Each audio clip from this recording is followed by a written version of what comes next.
انا اول مره اشوف صنايعي في حياتي بياخد المقاس بايده. بصوا الصنايعي ده خد المقاس بايده وعطاه للصنايعي التاني، تمام، بنفس مقاس ايده، تمام. بصوا بقى، يا ترى بقى المقاس هيطلع صح ولا هيطلع غلط؟ بصراحه انا اول مره اشوف يعني صنايعي بياخد المقاس بايده بالطريقه اللي قدامك دي. يعني ده اغرب صنايعي ممكن تشوفه في حياتك. بص يا باشا، خد المقاس على نفس ايد الصنايعي الاولاني وراح قطع عليه. يا ترى بقى ده جبسن بورد. شغل بقى الناس الصناعيه اللي جبسن بورد بقى يتعلموا من الصنايعي ده.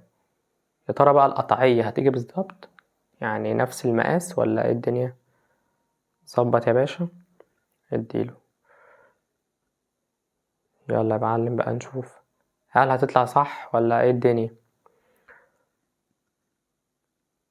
يلا يا معلم، بس لو حتة طلعت غلط فتبقى مشكلة. بصوا يا جماعة، طب والنعمة معلم. بصوا معلم، لا الصينيين دول محترفين في كل حاجة.